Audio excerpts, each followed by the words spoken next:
नमस्कार साथियों।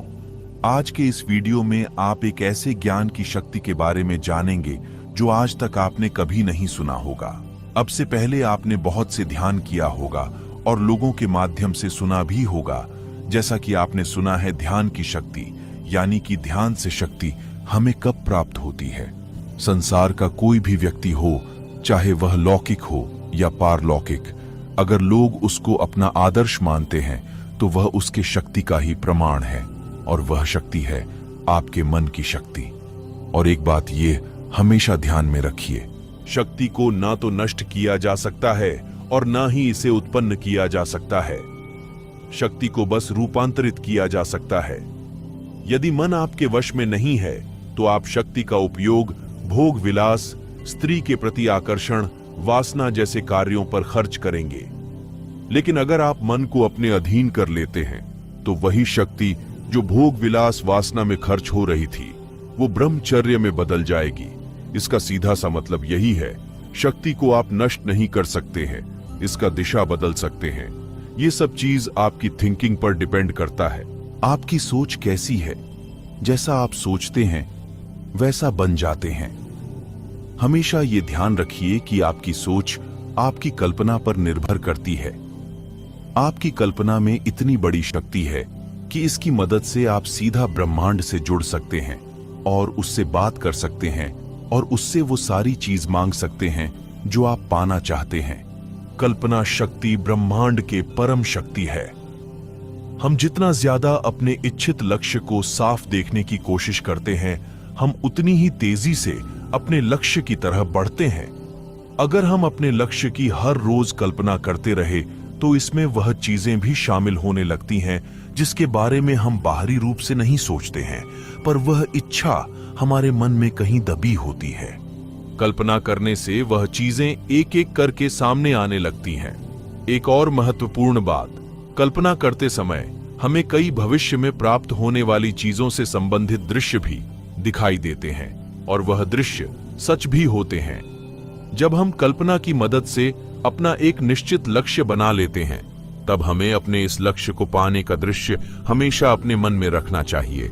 यह दृश्य अपने मन में रखकर काम करने से हम हमेशा स्वयं प्रेरित होते रहेंगे।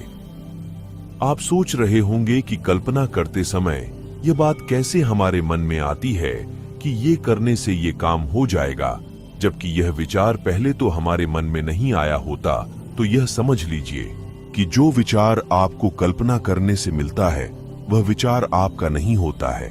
यह विचार तो ब्रह्मांड के परम शक्ति से आता है, जिसे अनंत मन, अनंत बुद्धि, अनंत स्रोत आदि नामों से भी जाना जाता है। कल्पना करते समय जो भी विचार या छवि हम देखते हैं वह इस ब्रह्मांडीय मन से ही आता है। आपको इसे अनुसरण करना चाहिए, क्योंकि यह कभी असफल नहीं हुआ। आपको यह जानकर हैरानी होगी कि इस संसार के कई महान लोग इस तकनीक को इस्तेमाल कर चुके हैं। अब सवाल यह आता है कि यह कल्पना काम कैसे करती है। देखिए, इसके पीछे एक पूरा विज्ञान छुपा है। इस दुनिया में जो भी चीजें घटित होती हैं वह दो बार होती है। वह चीजें एक बार हमारे मन में घटित होती हैं और एक बार हमारे जीवन में होती है। इस दुनिया में कल्पनाएं भी सच हो जाती हैं और जो मांगो वही मिलता है। इसलिए हमें इस बात के प्रति जागरूक रहना चाहिए कि हम सकारात्मक सोचें और बोले, क्योंकि हर एक कल्पना, चाहे वह सकारात्मक हो या नकारात्मक, जानबूझकर की गई हो या अनजाने में, हमारी अवचेतन मन और इस ब्रह्मांड को यह संकेत देती है कि अब इस तरफ बढ़ना है। जब हम अपने शरीर को पूरी तरह से शांत कर लेते हैं तो हमारा जो मन होता है, यानी हमारा जो तर्क संगत मन होता है, वह शांत हो जाता है। हमारे मन के आरामदायक स्थिति में होने के कारण हमें कोई डर या चिंता उस समय नहीं होती है। हम यह नहीं सोच रहे होते कि यह तो असंभव है या यह कैसे हो सकता है, क्योंकि हमारी कल्पना हर एक सीमित सोच से ऊपर होती है और यही इसकी शक्ति होती है। हम दिन भर हजारों जानकारियों से गुजरते हैं, जिनमें से ज्यादातर तो विज्ञापित होती है।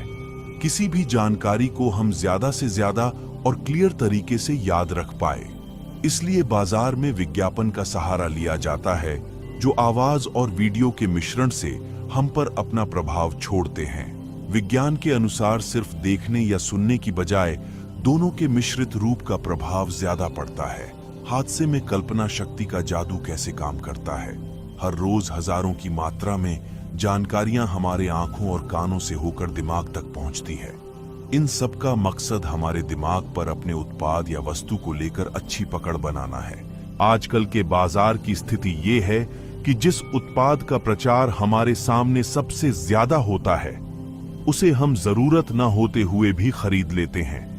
ये सब एक तरह से सम्मोहन का जादू सा है, जो कि लंबे समय तक प्रचार करने की वजह से पैदा होता है। आजकल देखा जाए तो हम ज्यादातर चीजें सिर्फ इसलिए खरीद लेते हैं ताकि उन्हें समय आने पर आजमा सके। इन सब की वजह से ही एक बाजार सफल बनता है, क्योंकि वो हमारे कल्पना शक्ति के काम करने के तरीके पर अपनी अच्छी पकड़ बनाता जा रहा है। द पावर ऑफ इमेजिनेशन, यानी हमारी सोच का मैजिक।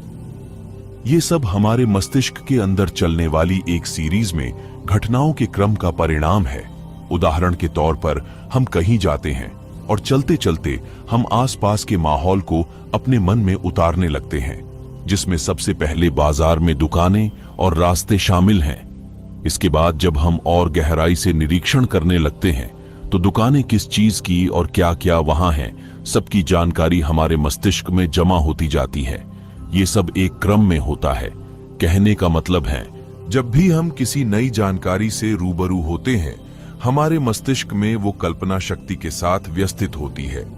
हर जानकारी को हम कल्पना यानी सोच के द्वारा मस्तिष्क में जमा करते हैं।